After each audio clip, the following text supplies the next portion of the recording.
strong, and they've been buried in a pile of useless propaganda by the national media and by the Liberal Party. And I won't stand for it. There are facts to this issue.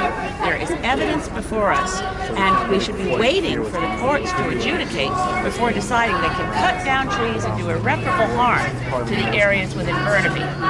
What do you think is the biggest misrepresentation of this argument? That this project is in the national interest.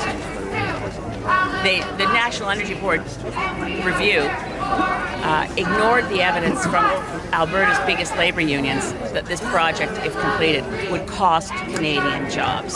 They refused to hear the evidence from Unifor that building this project would cause the loss of jobs, and the National Energy Board said that was beyond their mandate. Canadians will be shocked to realize that the National Energy Board review not only didn't look at how you would clean up a spill of bitumen and diluent in our ocean waters, it also didn't look at any cost-benefit analysis of whether this project was in Canada's economic interest. It refused to look at evidence of whether this project would cause a loss of Canadian jobs. It didn't look at whether there was a market for this product. It didn't compare the alternatives of processing raw bitumen in Alberta and using it in Canada versus forcing it through a pipeline where it can't move because it's a solid till you mix it with diluent. I mean, the number of issues that have never been studied by any independent agency or body in this country that any Canadian would assume must have been studied for the Prime Minister to stand up and say it's in the national interest. That is basically watching our federal cabinet live with their role as propagandists for an industry for which they have no evidence. They have no evidence to back up the things they're saying. And that gets very frustrating for people who've actually studied the evidence like Kennedy. That's right. The Royal Society, probably the best study we have on the effects of how bitumen interacts with the environment is from the Royal Society, where 30 prominent scientists studied this for a very long time, and they came out with the conclusion that they don't know.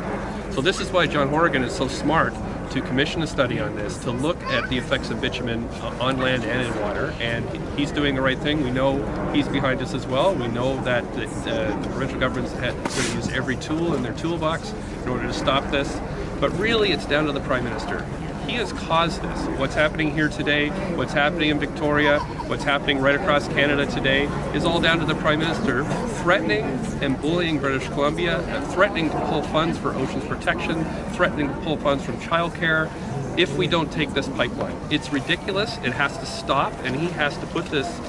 He has to stop this pipeline. Can I just add something about the Royal Society of Canada report, because it's really important to know that this is Canada's premier scientific agency. It's completely independent, and its study said we don't know how to clean up bitumen mixed with diluent. That study was finished while the National Energy Board was still in process looking at Kinder Morgan's application.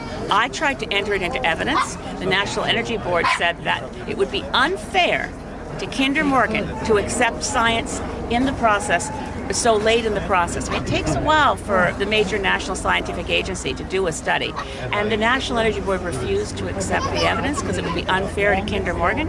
That's what we were dealing with in the hearings. The National Energy Board, by the way, should never do environmental assessments. It was only doing them because Stephen Harper repealed the Environmental Assessment Act in 2012, and for the first time ever put environmental assessment on the desk of the National Energy Board and then put in place timelines. This is when you go back through the political interference in messing with good processes. I tell you, I don't want to rant on too long, but I'm a lawyer, and I appeared before the National Energy Board many times. And as early as 1981, it was a very good body to appear before as an intervener. But was it ever qualified to do environmental assessments? No, but it respected its quasi-judicial status in those days. What Harper did by having timelines is the National Energy Board decided they had to bridge fair process that would be in a quasi-judicial tribunal, because they said with these timelines we don't have time to allow interveners to do cross-examination. That's a stunning betrayal of decades of due process before the National Energy Board. So I'm sympathetic to the National Energy Board as an institution. I'm certainly sympathetic to our courts.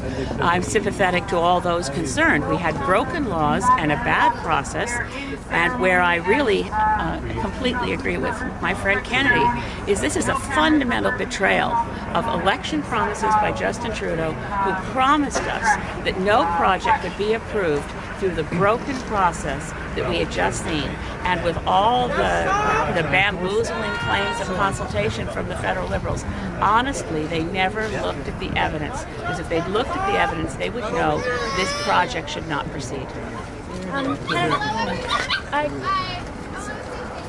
Well,